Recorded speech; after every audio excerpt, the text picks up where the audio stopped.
Thank you, Olaf, for the opportunity. And I also want to thank everyone at CCAS and DCN for being so welcoming. And like Carl said, I also joined this summer, and I'm happy to share some of the work I've been doing here at SLU. So I'm an assistant professor who's just started here 3 years ago. So I have a relatively younger group here at SLU. So our group is interested in solving problems in chemistry through synergistic activities. So basically, our central theme is to use metal-metal cooperativity to solve problems in chemistry. So the particular project that I'm going to talk to you about today is to develop photosensitizers using this metal-metal cooperativity strategy. And in our lab, we use both computational and experimental chemistry to guide our research. So to start off, photosensitizers, as you might know, are compounds that absorb light and convert it to alternate energy forms, right? Which have many applications. So if you convert it to electricity, that's what's happening in solar fuels. You can convert it to other forms of light. You have LEDs, and if you convert it to, if you use that energy to create some triplet oxygen or toxic chemicals inside our body, you can actually use it for photodynamic therapies, right? And most importantly for this audience, if you use that light energy to excite electrons, you can actually trigger cascades of reactions that are utilized in organic synthesis. And I believe a lot of folks in the audience today are experts in redox photosensitizer or photoredox chemistry. So as you all might know, the dominant paradigm in photosensitizer development is the use of these monometallic photosensitizers. So they usually use noble metals like iridium or ruthenium. And these photosensitizers show very good properties. They show strong absorption, very high excited lifetimes, and lifetimes high enough to do a lot of interesting chemistry with.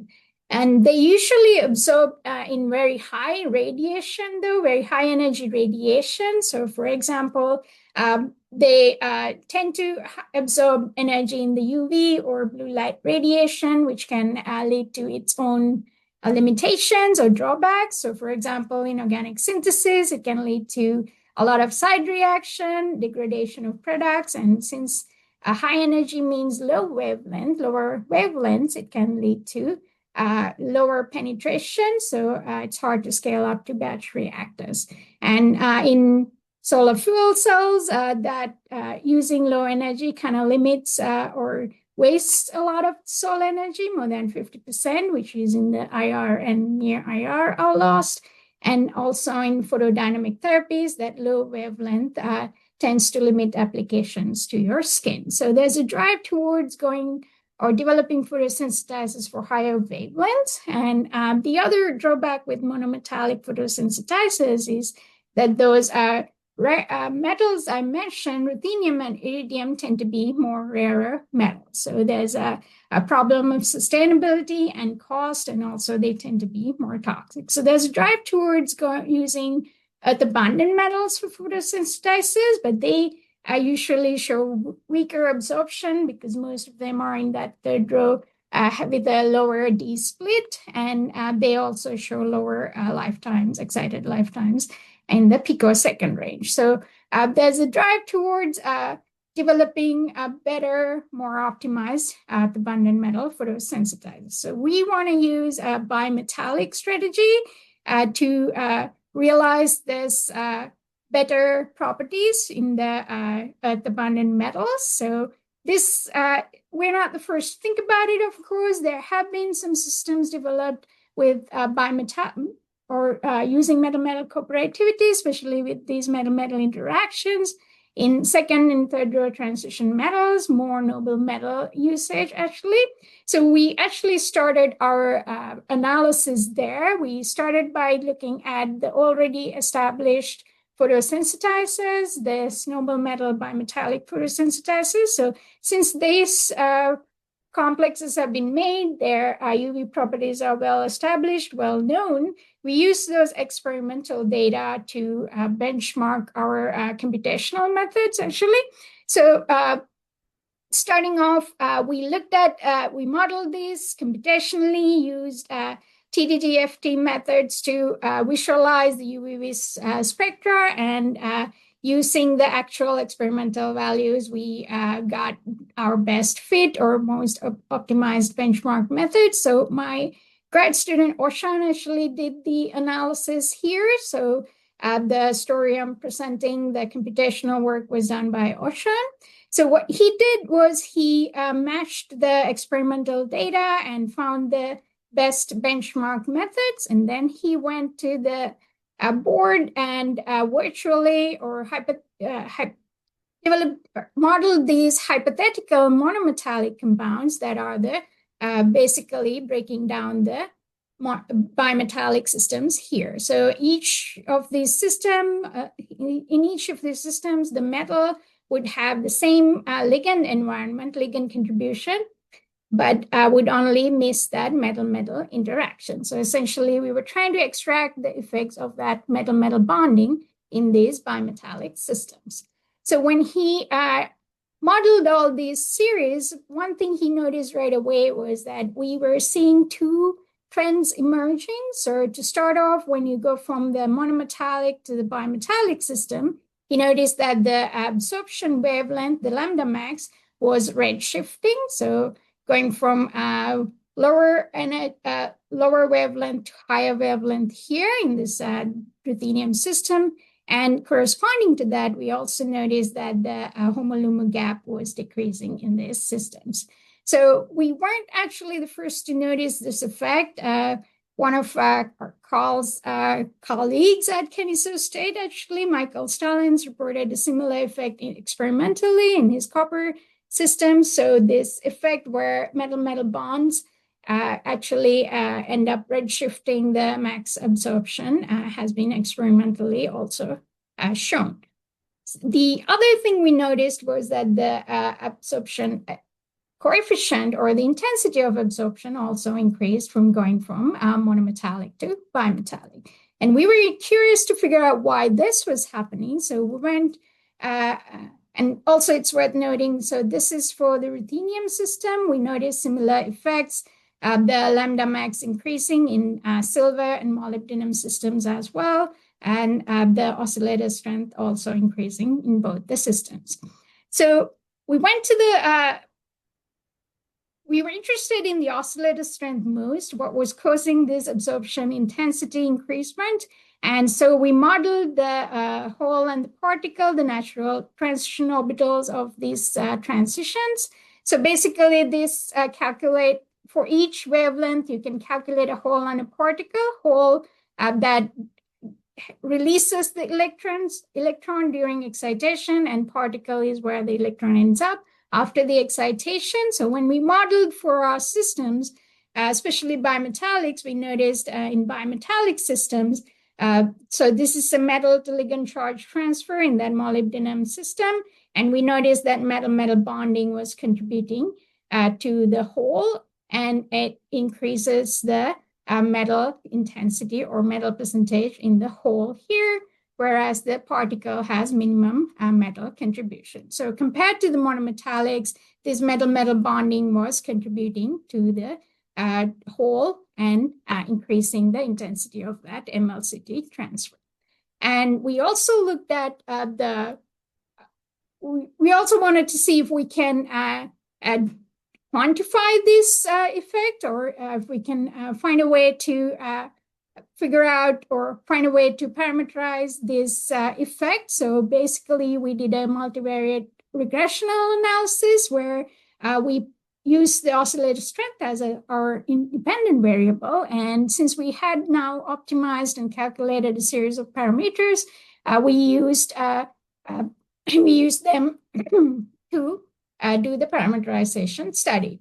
And from the analysis, we actually, in the analysis, we also increased the number of examples. So in the previous study, we were limited to symmetrical systems. Now we were moving on to more asymmetric systems here as well. We just wanted that metal-metal bond to be there in the system. And so basically, during our analysis, we noticed a very good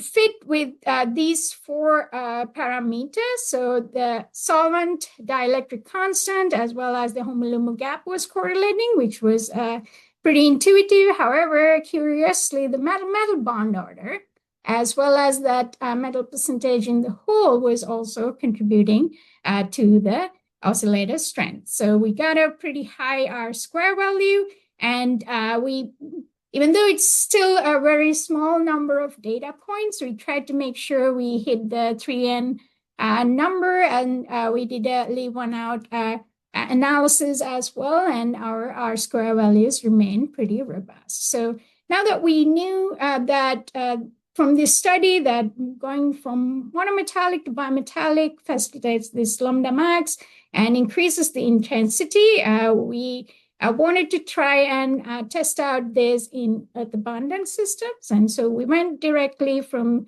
the noble metal systems to their corresponding first-order transition metals, which were the earth abundant metals. So our first hit was from this disilver system. So we made the monologue, the copper monologue of the disilver moieties. And we also managed to make a series where we changed this counter anion as well. And here my grad student was joined by an undergrad Aiden, postdoc Rishi, and the crystal structures was solved by our collaborator at University of Missouri, St. Louis, the crystallographer, Dr. Jagan Rajamani. And from the new systems, we were we actually wanted to see how their photoreactivity ended up being. So we collaborated with Dr. Darius Nitswisky from WashU, who does a lot of these ultra-fast transient absorption studies. So from his analysis, we noticed that compared to the ligand, so the ligand actually absorbs in the UV region, pretty high energy absorptions. But when we add our bimetallic systems or dicopper moiety in there, we notice that there's a peak coming up at the visible range with pretty high intensity. So we looked at the contributions or the NTOs, the whole length particles for that visible range peak, and we noticed that here the hole where the electron is coming from contain more than 55% of that copper dicopper contribution, and we could clearly see that copper bonding here. You can see pi bonding, very strong bonding interactions, as well as some halide contribution. And the ligand was mainly, the particle was mainly ligand-based, so strong. Now we coin them as a metal-metal to ligand charge transfers seen here. So we also wanted to look at the lifetimes of this transition. So we had high epsilon values. However, we wanted to look at the lifetimes, and we noticed, so if you just look at the ligand, you get this femtosecond lifetime one species forming from that intraligand charge transfer. And when we add the metals, we see that an extra species is being formed with a picosecond about 3 picosecond lifetime here, and that we attribute to that metal-metal ligand charge transfer.